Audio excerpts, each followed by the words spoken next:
That, of course, was Angie Stone, No More Rain. Rest in peace, baby girl. So, of course, the last few days, what has transpired is several members of Donald Trump's administration and members of the intelligence community, including the Secretary of Defense, have been involved in what is being referred to as Signalgate, where they, using the Signal app, were in a group chat. They were texting vital military information, and some kind of way, a reporter from the Atlantic got a hold of it. He was on the group chat. It's interesting because it started right away from the Trump administration, and predictably, Donald Trump saying he didn't know anything about it, which is weird because these are new cabinet members. So I think it's irresponsible to not know what's happening, especially given how new they are and how inexperienced they are. But I digress. You also knew more about the portrait of you that you didn't like in the Colorado State House. So maybe you should pay attention to what's on your desk instead of what's hanging in the walls of some other state that you don't control. But Head Smith immediately went to the fact that, oh, this is just, a lie, and he's a liar, and talking about the reporter. Now, if that were all true, then why would he even be on your group chat?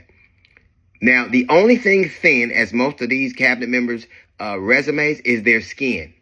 That's the only thing thin. None of them should even be anywhere near the offices that they have. And a lot of people have these kind of problems. They thought it would be a danger to America, and it is. And you can only tell by the way that the writers react and what color they are. Because I can tell you this, they would not be nearly as muted if it were a gay person, a black person, a brown person, or a woman. They would be arguing that is why we needed to root this out, this DEI thing. They were on a group chat, and it's weird because there had been questions about Head Smith and his drinking. He was in a conference in Europe drinking in front of everybody. So doesn't this sound curiously like what you would do when you send a drunk text? It would be more explainable if that were it. You were drunk.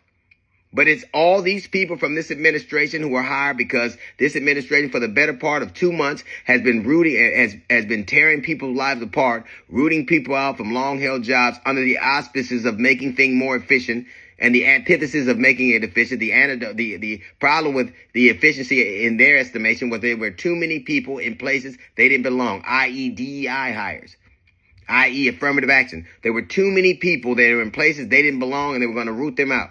So if that were your premise, wouldn't you be extra careful about what you were doing to show how exemplary you could be? The things that you would be involved in, how much better it would be because you were making decisions that made this nation better, because you were putting people in places, qualified people in places that they belonged. But that isn't what happened. What happened was a bunch of people who should have never had their jobs did with people. They rose to the level of their incompetence, as people often do. Well, there was no vital military information, and now we find out that there was because they released the text. We found out that there was. They knew when, they knew what time, they knew who, they knew what, they would wear. If information isn't that important, it doesn't need to be secret. This reeks of white privilege. They were told not to use that app because it could be compromised. Only white dudes think they could do that anyway, because the rules don't apply to them. It wasn't that important. It's not that big a deal. Now the people who you are going to bomb know when, know what, and know who. You know, people who are going to have bombs lobbed at them might want to know when it's going to happen and where it's going to happen. Hell, Paul Revere was the first group chat. So stop pretending like this isn't the colossal mistake it is, and it can be laid right at the feet of Trump and his insistence on hiring people just because of the color of their skin. Just because of the color of their skin. Look at those people's resumes and tell me that you seriously trust in the... Listen, you'll be more accountable for giving up the Colonel's secret recipe than these people, than they're trying to hold these people accountable for giving up the nations. And it's all because you think throwing white at something fixes it. You think, look at these people's resumes and who they are and their answers and how they went through the process and what they do.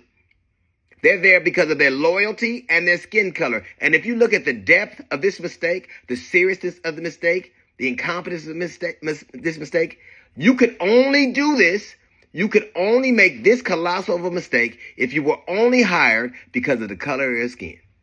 That's a little note from the GED section. Got GI Report coming up in 15 minutes. It's the D.L. Hughley Show.